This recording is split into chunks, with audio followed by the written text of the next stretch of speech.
Welcome. Just a quick stream. Haven't done a Sunday stream in a while, and it's a big week, so excuse my hoodie being on, but my hair is kind of a mess right now. And yeah, what's up? I Repair, Mr. Robinson, Lindsay Glenn, Scrooge, Pleberry in the chat. Just a chill stream. I'm gonna talk about some charts, my thoughts going into the week, and maybe 20-30 minutes of just preparing, really. So Bitcoin. First off with crypto, I need to do like my whole entire drill, but Bitcoin, then other markets, then stocks. And yeah, over the weekend, well actually this was on Friday, Bitcoin broke out of this right angle descending broadening wedge that I was talking about. And you saw a very big move like right away. It was about a 7-8% move, and since then it's just been digesting that move. So as of right now, next resistance is around 25k. The third target of the swing is just under that. Currently, the Bitcoin swing is up about 31% since the alert. Let me check when that alert was. I think it was the 10th. Yeah, in literally 12 days, I alerted Bitcoin and Ethereum. Or 12 days ago, I alerted the two of them, and Bitcoin's up 31% since then. And that third target would be at 43%. There's really no resistance until then. It's just kind of testing this little high right over here. And in terms of support, right under you, that zone you just broke above. Let me put this music down. All right, and let's move over to Ethereum, which just hit the first target. The second target's all the way up at almost 2k, and it is still testing some resistance over here. That's why that first target was there. It was a much more aggressive first target than Bitcoin. This first target was literally a 24% gain. So you're just kind of hanging around that first target. You got a nice move up to it on Friday. After that, you got a little bit of resistance at 1782, but really I want to zoom out to the weekly. And there you go. Those wedges, I just feel like they just kept hanging out and going sideways on those wedge breakouts. And the wedges actually on the weekly time frame, this is why you really have to have patience on the weekly. On the weekly time frames, the wedges have played out very nicely.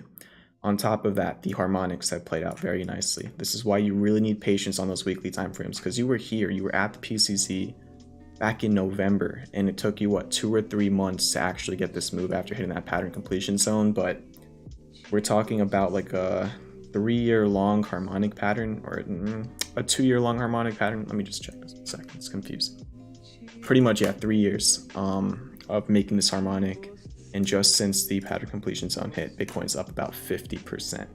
Even though it's much lower than where it was at the highs in 2021, it's now up 50% just from that PCC. Ethereum as well had this scuffed harmonic, but pretty close to a bullish Gartley. And you kind of already got an initial reaction off of it, and now you're getting your potential type 2 move off of that pattern completion zone. So pretty good stuff right there. Looking at crypto stocks going into the week, GBTC is trying to take out this $12 resistance level.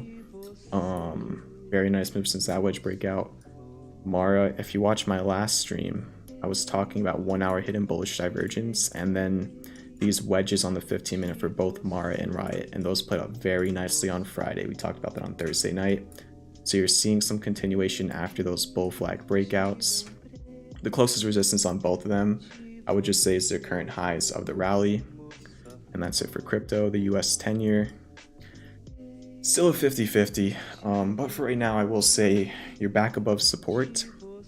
You have classic bullish divergence developing, and you did hold the 200-day moving average. So I think it's slightly looking better than it was when it was still just kind of testing that barely. And then crude oil continuing to test right under 82. That's a big resistance level. Not much, just make or break areas on those ones. Energy getting closer and closer to the neckline of that cup and handle. If this breaks above that $92, $93 zone, if we go into the weekly chart, that's it. You break that resistance. This dates back all the way to 2008. You break that, and then you just have like one little minor high from 2014, and apart from that, there's really nothing. Like if we delete this whole entire chart, you can see like you're really at the top. And if you create a new high, then there could be a much higher top, but that could take time again. This is a weekly time frame. So that is the XLE. Let's move over into metals. Gold, little bounce after breaking over 1920 with potential. Break, hook, and go is developing here. You broke above, then you hooked, and now you're working on the go candle. We'll see how it looks tomorrow, but nice job. It's continuing to run. If we go up to the weekly time frame, There's really not a lot. You just got above these highs from 2011. There's not much until like 2068. Very, very good move for gold in the past 2 or 3 months. Silver as well, just kind of still in this range, but you do have a little bit of hidden bullish divergence developing. The dollar currency index still in this wedge, still going down. You have some support at 101.3 though, so keep an eye out for that. And just really quickly, the Hang Seng index. It doesn't seem like it's open right now, but Friday it looks like. Yeah, last Friday you did see even more upside after that consolidation. To me, it was honestly looking like it was going to roll over a little bit, but no, you gapped up and ran higher. So that next resistance is up around over there, and the classic bearish divergence is not confirmed yet. So that's it for the other markets. Let's look at stocks. This is why I was really trying to stress. If you look at like my last stream title, it was like the market rejected a breakout, but it's not that bad or something like that. But there's still a chance, I think is what I said. And a lot of people are very, very scared. Because if we draw out this trend line like that, and you look at the price action from last Wednesday and Thursday, you pretty much rejected that resistance level very strongly, all right? And every other time you tested this trend line, you could see you literally just touched it and that was your top. You went right down. Over here that happened, over here, like you were literally gapping down over here. Over here you touched it, you went down for much longer than just 2 days. Then you went up to, again, huge rejection candle off that open. It looks like you had a big gap up on December 13th, and then you just like flushed all day. And then you went down and down and down and down. But look what happened this time, all right? We did see a couple days of rejection, which is something that wasn't very surprising because we already had a nice little rally going into it. And if you remember back in my earlier streams last week, I was warning about like that 1 hour rising wedge and bearish divergence. We got a really nice like 500% put trade on like Wednesday or something last week in premium. And I wasn't surprised by the initial rejection, but I kept saying I still think that this is setting up for the breakout. It might take some time. Even if you do break out, you might go sideways for a bit. I'm still saying that. You might see turbulence here for some time, but I still think that this is the point of breakout in general. There's no time period I'm putting on that. I just feel that with this inverse head and shoulders looking structure, that at some point this is possible, or a slightly higher probability than doing this and breaking under that, which would be another possible scenario. I just think it's a little bit less likely. So let's get everything back on this chart. All right, and here you can see you've got that hidden bullish divergence. MACD is still fine. There's no bearish divergence. So that hidden bullish is still playing out. Inverse head and shoulders still potentially setting up. Trendline test, 200-day test, right again. That's really it. You're still showing the same variables. If you go down to lower time frames, on the 4-hour chart, you can see this inflection zone I was talking about. You held that, you're now bouncing back above it. We go over to the 1 hour and say, I don't know if you're still watching, you said you're gonna go to sleep. Hope you had fun snowboarding. But on the 1 hour, Seek talked about this like over a week ago, this potential cup and handle, it's really starting to set up. We even drew this out on the stream when I was talking about how this was a range, but it was a rounding bottom. You made lower lows and then higher lows. So now you've got this potential cup and handle setting up. The neckline would be something like this, which you're not too far away from. You're reclaiming these lows / support from the beginning of December. And again, that 1 hour hidden bullish divergence playing out. So very strong day on Friday. We'll see what happens this week. Talking about this week. Earnings, big earnings week. This is probably the biggest earnings week. But we do have Logitech tomorrow, Verizon, Microsoft, Capital One, J&J on Tuesday. Wednesday we have Boeing, Tesla, AT&T, IBM. Thursday, Intel, Visa, American Airlines, and MasterCard. And then Friday, Amex and Chevron. So there's still going to be more next week, but I'd say this is probably the biggest week, especially with Tesla and Microsoft, but we'll see. All right, and I'm actually really excited to see Tesla's earnings after its large sell-off in the past year. So that's the SPY, the Qs as well. Staying above the very important zone. Get onto the lower time frames. Got that cup and handle look to it as well. This is already kind of testing a breakout on the 1 hour chart. The SPY's not there yet. I drop this trend line. The SPY's not there quite yet, but the Qs are leading a little bit. And going into the week, we have big tech earnings this week. The Qs are already testing this cup and handle, or just if you want to ignore the cup and handle because it really didn't complete all the way up. If you just want to talk about a trend line, it's testing that. And you are now back above these lows, big lows from this range in the beginning of last December. So not bad. If you break that trend line, maybe back up to test this zone. There's a lot of highs and lows here from the past. That's around like 295. We will see the Russell 2000. Again, there's slight differences here, okay? You see this trend line. You see most of the time, you pretty much just tapped the trend line and then dumped. On top of that, most of the time, you only spent a couple of days just quietly consolidating over the 200-day moving average, and then you just went back down. What happened over here? You broke the trend line. You did kind of fall back under it, but this was the actual first time you broke that trend line. And then another thing, most of the times you tested the 200-day moving average and you flushed under it and you stayed under it. This time you broke above it and you did not flush under it. You did not fall right back under it. You actually flipped it into a support for the first time in a very long time. It's only 2 days, so we need more price action, but these are slight differences that you want to keep a close eye on. You're still under 188. That is a very key level. Keep an eye on that, but not too bad. And then this one, this was handed on to all of you on a silver platter last stream. The ARC backtest has played out pretty nicely. You broke out of the wedge. I was saying you might go down to backtest it. You kind of did. Now you're bouncing back up again. We even went down to lower time frames. We talked about that. Potential inverse head and shoulders on the 1 hour. And pretty much around that support, you started curling back up. So you've also got that set up on low time frames. So from a technical standpoint, we're still kind of in deep waters. We're not out of the clear, but we haven't seen this type of price action on breakout tests in the market since the bear market started. So it's different, and that's the only thing I'm saying for right now. It's not the same type of resistance test and reject that we saw in all the other bear market rallies and dead cat bounces. There is more to this, and I'm just trying to still figure out what that is, but it's different. All right, let me give a little bit of an update on the swings. Actually, on Friday, all of the non-premium swings were green. Let me check if the premium ones were too. All but one. There was one premium swing on Friday that was not green, and this is how much it was down. It was pretty much flat. So pretty much literally all the swings were green on Friday. Very good day for the swings. Let's get started with AMD, up 3.5%. If it didn't gap up, it would have been a bullish engulfing candle. Looks like it wants to go fill that gap just a little bit higher. If we go into lower time frames, kind of got a little bit of an inverse head and shoulders look to it. Something like this.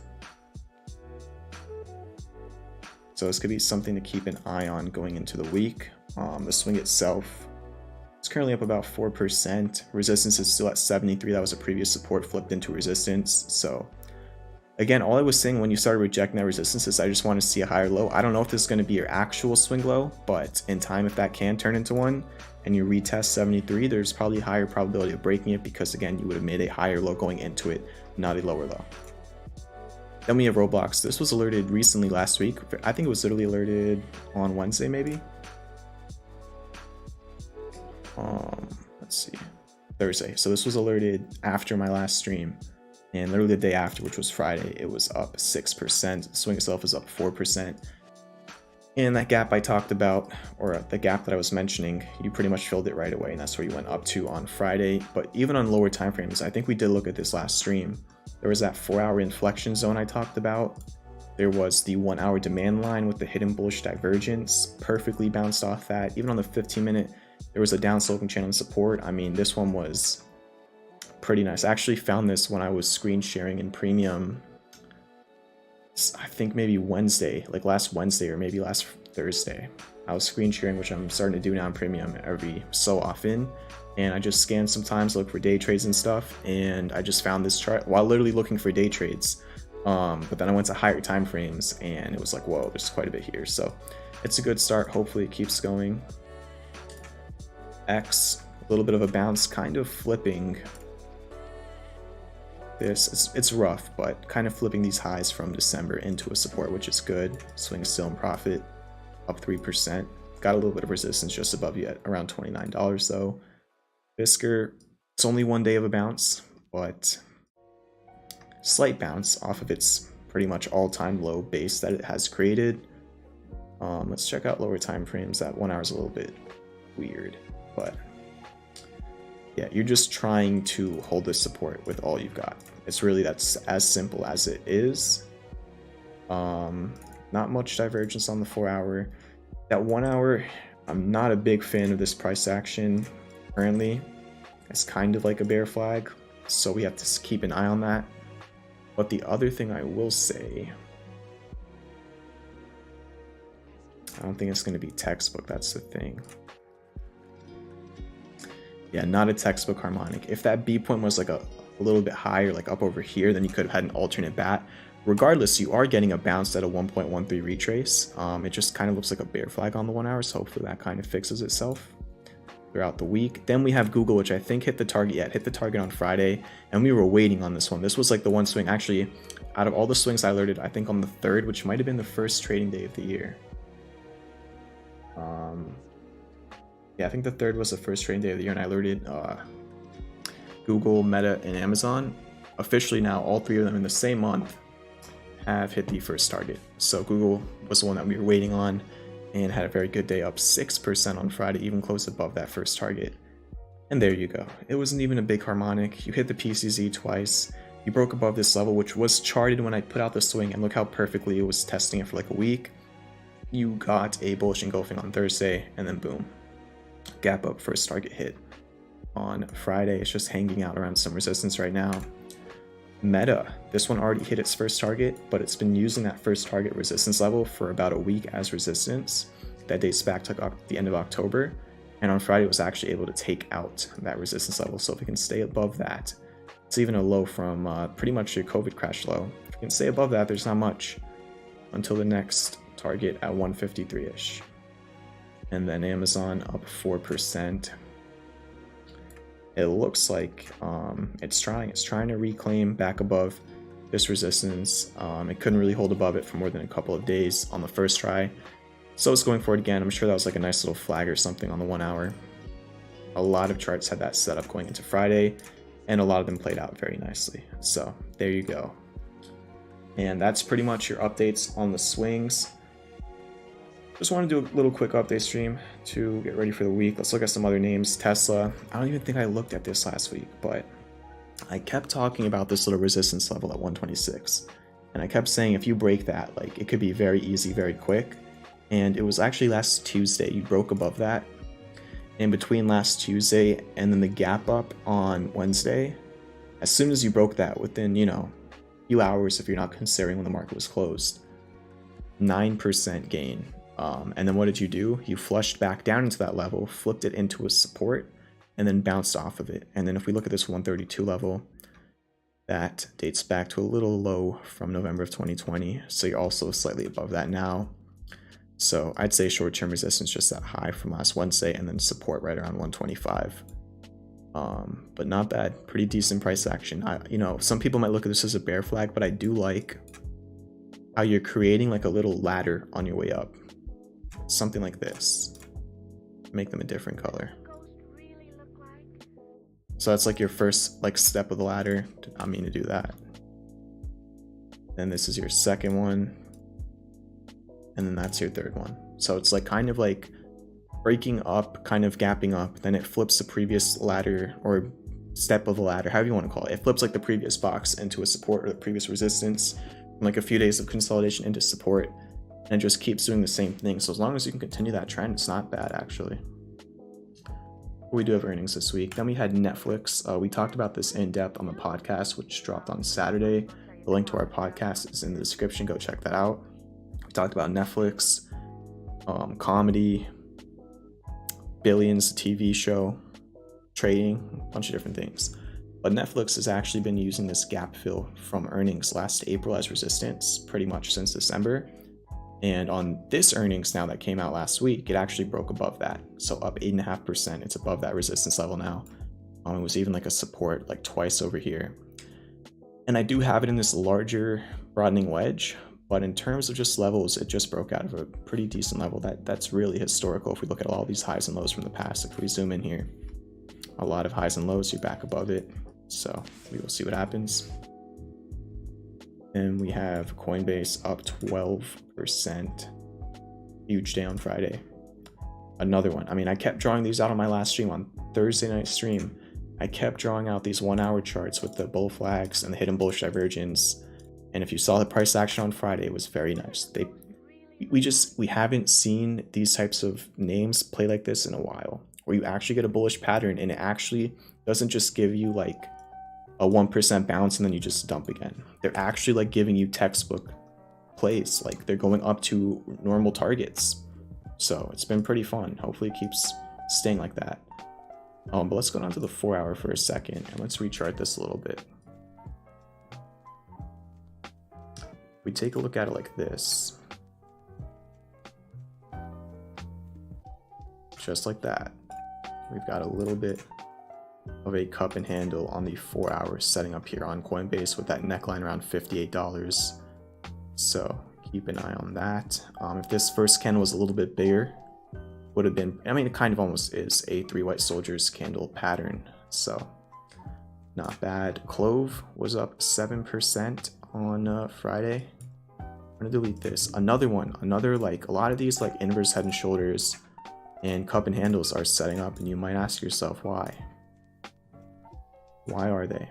Well, we talked about it earlier in the stream. Over here on SPY, go down to the 1 hour. The whole market is kind of setting up. The SPY itself is showing that pattern. So Clove as well, another one kind of showing that. So back over to the 4 hour. Potential inverse head and shoulders. That neckline breaks, there's not much resistance to like 156 on the 4 hour time frame. So if it were to go from one resistance to the next, that would be a 19% move, just saying. And what else? Lucid. This is one I've continued to keep an eye on. It's a little bit messy here on the 1 hour, to be honest, but you really want to be extreme with it. Maybe something like that, like a very large channel with just newly confirmed hidden bullish divergence. So that is something. And let's go take a look at a couple of large caps. Apple, somehow it's okay. If we go over to the weekly time frame, it was facing a very, very scary test. You were almost breaking down from this, pretty much its major weekly, like this is like the level. It was resistance until you broke above it, then it flipped into support. But what did you not do? You did not close above support. You closed days under that support. On the weekly time frame, you never closed. This is why it's so important to wait for candle close confirmation. Instead of closing under support, even though the price dipped under it for a little bit on the weekly, you created the hammer candles at support, which is probably the best scenario possible. You're showing a large buying activity, which means you were getting those wicks, which means the second you were dipping down to those levels, somebody was buying up shares. And that happened for 2 weeks in a row. For 2 weeks, bears tried everything they had to bring it under that level. They couldn't do it, and then since those confirmed, Apple's up about 5%. Going back to the daily time frame, I'm going to draw a supply line like this, and probably something to keep an eye on is that it might be a little bit of a wedge starting to form, just like that. So earnings are, I think, next week, not this week for Apple, and probably we'll decide which way that breaks. Microsoft has earnings this week. Still within this channel, it did get a breakout and backtest of this wedge. Not too bad, but quite a bit of resistance above. You've got this whole blue zone, then you've got this white channel trend line / supply line, then you've got the 200-day moving average, then you've got this 267 historic level. There's a lot of resistance above Microsoft. So, you know, even if it does break out, it's going to take a lot of work to just get up till here. And that move would be about 11%. So who knows? Maybe earnings blesses this stock and just gaps up there. but hasn't done that on earnings in a while, to be honest. This looked like a good earnings. This looks like October of 2021. And you did get 4% day, but nothing like the move would need to break above this resistance on just the earnings. And then I want to look at Disney too, which we talked about not too long ago, breaking out of this smaller wedge and longer term channel. And then what it did was it pretty much gapped up, consolidated for a week, and then on Friday it took out the little top of the consolidation range right over there, and it ran right up to the 200-day moving average. So this is the first 200-day moving average test for good timing, Rockstar in the chat. It's the first 200-day moving average test for Disney since when it broke in September of 2021. So yeah, you're pretty much bouncing off the same base level you've used since 2015. You've used this level as a base for Disney since 2014. So you had like a very interesting weekly chart where you broke out of this channel, you got classic bullish divergence, and you're bouncing off of this space. And now you're seeing the fall through price action. All right. And that's what's going on with stocks. How long has that been? I just wanted to do like a little quick update stream, get everybody ready for the week. It's like half an hour. The intro was long though. But yeah.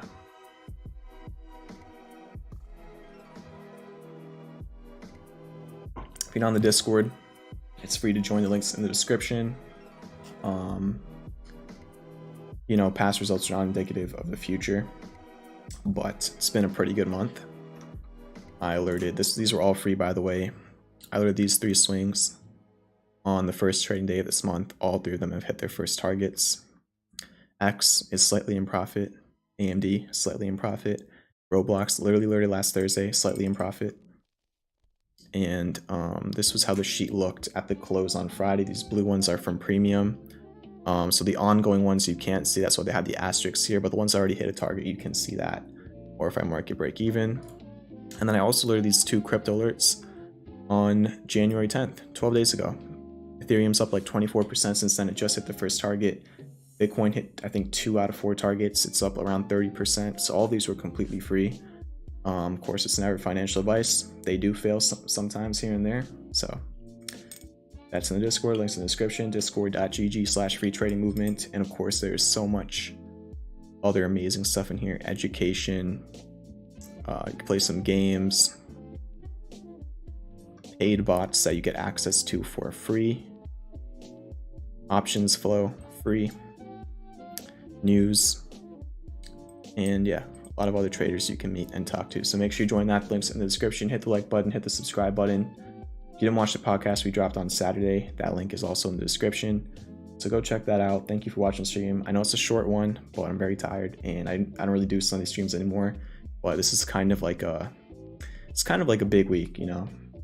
So yeah, thank you. See you soon and peace out.